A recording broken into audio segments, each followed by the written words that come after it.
Image copyright Getty Images Image caption: the venue for the Prime Minister's speech was changed at short notice. The optics were not good. No, not an eyedrop, or a dram measure in your pub country. That's Politico speak for the way it looks on telly. The flat backdrop obliterated a magnificent example of London's neoclassical architecture with a flat, grey, washed-out world map.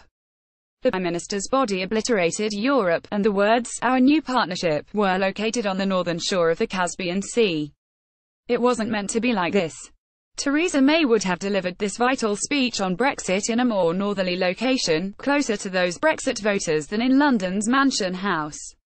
But there, again, the Prime Minister was assailed by metaphors. Her speech fell on a day when much of Britain has been paralysed by a pincer movement of storms from the east and the southwest. She couldn't get to the north. Britain's gas supply had just been stretched to the limit. The markets were being rattled by a global protectionist war being declared by a trade trigger-happy US president. The gods seemed to be sending Mrs. May a message or two about the task in hand and the wider context of competing pressures for government attention, as she set about explaining how Brexit is going to work. Neighbours and allies, many of the finest brains in Whitehall, have been absorbed with trying to square a circle around the question of the Northern Irish border. So they have less time to think about building wider energy markets, combating protectionism, or the impact of climate change on the weather. The reward for Brexit, according to International Trade Secretary Liam Fox, is a glorious new dawn of trade deals with the world beyond Europe. Donald Trump was one of the first to tell Theresa May he would like to do a deal on trade with the UK. Naturally, it would be the best kind of trade deal. What is now clear, and always has been, is that the US president has his electoral base in mind. The implications of tariffs on steel and aluminium exports are lost on him, when his focus is on his promise to the steel workers of vital electoral states, Ohio and Pennsylvania, that he'd protect them. Image copyright Getty Images Image caption: the optics were difficult for the occasion, no matter that it will hit neighbors and allies Canada, Brazil, South Korea and Mexico far harder than China, the source of much of the world's overcapacity for steel. Nor has it penetrated the Oval Office that tariffs push up the price of metal for industries which use them in the US, such as the car makers. Nor does it seem to have bothered the president that he can expect retaliation. The European Commission is on the case, reported by Reuters, to have a list ready of $3.5 billion worth of items that it will target. South Korea is already in dispute over US trade measures. And Britain, which annually sells £360 million of steel to the US, 15% of its exports. Well, President Trump is not a subtle negotiator of win-win deals. He likes to beat others, and to see them lose. His loyalty to allies isn't looking like this week's priority. And he can probably sense Dr. Fox's need to get quick results, which is never a good position from which to enter negotiations in the pipeline. What of that gas deficit warning, as the 1st of March demand spiked at 31% higher than the norm for this time of year. This is also a story of international trade, at a time when Britain is pulling away from closer integration with the European energy market. The good news is that the warning worked. It was an invitation to big gas users to cut back on usage, for which there's a financial incentive. They duly did so. Not so good is that Britain is getting more dependent on imported gas. It was a net exporter until 2004.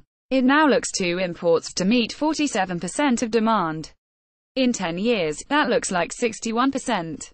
By 2035, says the Oil and Gas Authority, 73%. There was a big wake-up call across Europe when Russia first turned off the taps on its pipelines, to throw its weight around with its neighbors.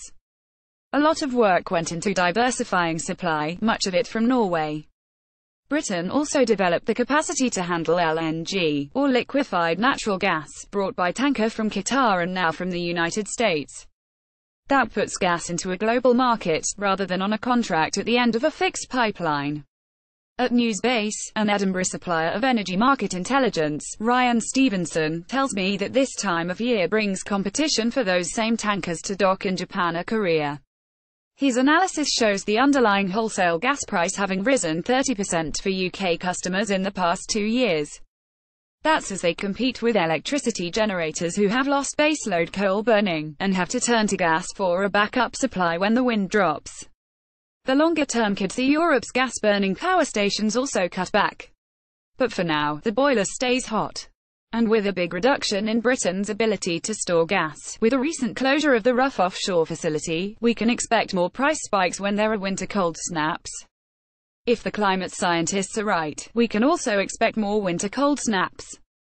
Divorce talks fart, though, of that speech. It had different audiences: Brexiteers who continue to think that Britain can force the EU to give in to all of London's demands, being told there might have to be some hard choices and compromise, and European negotiators, who were portrayed by the Premier as being much more flexible in other trade negotiations than they appear willing to be with Britain. That suggests that other negotiations have been like the Brexit ones. As the Prime Minister also pointed out, other talks were about finding common ground on which to become closer, while Brexit is about a parting of the ways. Britain is in divorce talks, from a European club where the members feel affronted and defensive as their founding principles are rejected by Westminster. Mrs May moved forward with more detail on many fronts, including the industry sectors she wishes to prioritise. "Don't tell me not to cherry-pick," she told the EU. "Every negotiation is about cherry-picking. Every trade deal reflects the importance of particular sectors for the signatories.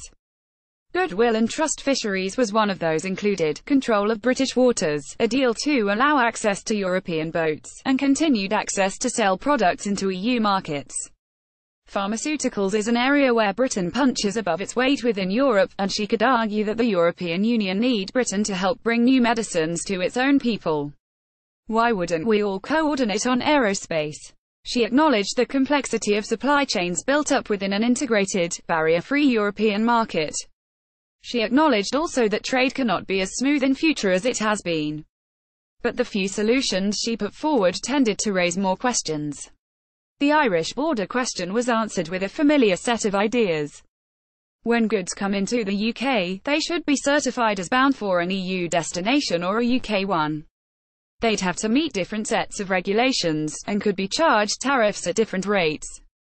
A trust system would then apply as they moved through the UK, between Ireland and the European continent. That's just for big firms and big trucks.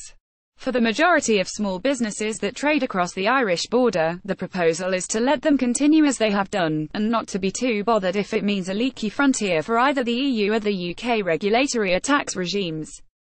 Again, trust is required. Image copyright Getty Images. As one trade association commented, this British solution depends on technology and goodwill, when neither seem to be guaranteed in the time frame set out. The other key element of the Prime Minister's pitch to the European 27 is on alignment. The offer is that Britain will seek to align with EU regulations, but on condition that Westminster can diverge from them if it wants to. MPs would be aware of the consequences of doing so, implying that the European Union would close down cooperation. So this would not be something done lightly. Yet the pressure to diverge from apparently daft, pettifogging bureaucratic rules was precisely the red meat on which Euroscepticism was fed, through politicians and newspapers. This is one part of the pitch that doesn't sit comfortably with at least one of the 5 guiding principles that Mrs May set out as key to getting a deal, that the future EU-UK relationship should be stable. Dr. Fox is off negotiating trade deals with the US and others, the demands of American and other foreign industry groups, to diverge from the EU's rules on, say, food safety, puts immediate pressure on that voluntary EU-UK alignment. In questions afterwards, one French journalist seemed to speak for the continent with a voice of puzzlement. If all this negotiating complexity is required in order to serve British trading interests, then is Brexit really worth it? It's what the people voted for, came the reply. The boss of Virgin Money, Jane Ann Gadier, was also there, saying she runs a bank based in Scotland and Newcastle. What, she asked, is in the Brexit deal for people in those parts of Britain? The Prime Minister gave an answer: a stronger economy, financial technology, innovation and upskilling workers.